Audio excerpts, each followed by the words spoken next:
ஒரு ஊர்ல ஒரு பேச்சாளர் இருந்தாரு. அவரோட பேச்சு அந்த அளவுக்கு சுவாரஸ்யமா இருக்காது. அந்த ஊர்ல பேசுறதுக்கு வேற யாரும் இல்லாததால அவரை கோயில்கள்ல பிரசங்கம் பண்றதுக்கும் பட்டிமன்றத்துல பேசுறதுக்கும் கூப்பிடுவாங்க. அப்படி ஒரு நாள் அவர் பேசுறதுக்காக போயிட்டு இருக்கும் போது ஒரு காட்டை கடந்து நடந்து போயிட்டு இருந்தாரு. அவர் முன்னாடி ஒரு சிங்கம் வந்து நின்னுச்சு. சிங்கத்தை பார்த்த உடனே அவர் ரொம்ப பயந்துட்டாரு. சிங்கம் உடனே நான் உன்னை சாப்பிட போறேன், எனக்கு ரொம்ப பசியா இருக்குன்னுச்சு. இதை கேட்ட பேச்சாளர், என்ன நீ சாப்பிடாத, என்னோட பேச்சை கேட்கறதுக்காக ஆயிரக்கணக்கான மக்கள் கோயில்ல காத்துக்கிட்டு இருக்காங்க, அவங்க ஏமாந்து போயிடுவாங்கன்னாரு.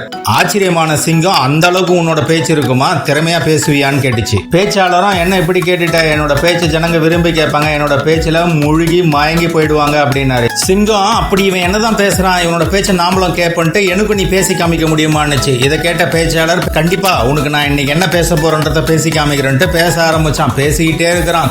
கொஞ்ச நேரத்துல சிங்கம் தலை சுத்தி மயக்கமாயி கீழே விழுந்துடுச்சு. இதை பார்த்த பேச்சாளர், ஆஹா நம்மளோட பேச்சுல சிங்கம் மயங்கி கீழே விழுந்துடுச்சு, இதுதான் தப்பிச்சு ஓடுற நேரம்ட்டு தப்பிச்சு ஓட ஆரம்பிச்சான். கொஞ்ச நேரம் கழிச்சு சிங்கம் மெதுவா தலையை தூக்கி பார்த்துச்சு, அவன் போயிட்டானான்ட்டு. அவன் ரொம்ப தூரத்துல ஓடிட்டு இருந்தான். அப்பாடா, இவன் இவ்வளவு மட்டமா பேசுறானா, இவனோட பேச்சை இன்னும் கொஞ்ச நேரம் கேட்டு இருந்தா நம்ம உயிரே போயிருக்கோம். நல்ல வேலை மயக்கமாயி கீழே விழுந்த மாதிரி நடிச்சதால நம்மள விட்டுட்டு போயிட்டான், இதுக்கு மேல இங்க இருக்கவே கூடாதுன்னு சிங்கம் தலை தெறிக்க ஓடி போயிடுச்சு. இந்த வீடியோ உங்களுக்கு பிடிச்சிருந்தா வீடியோக்கு லைக் பண்ணுங்க, சேனலுக்கு சப்ஸ்கிரைப் பண்ணுங்க.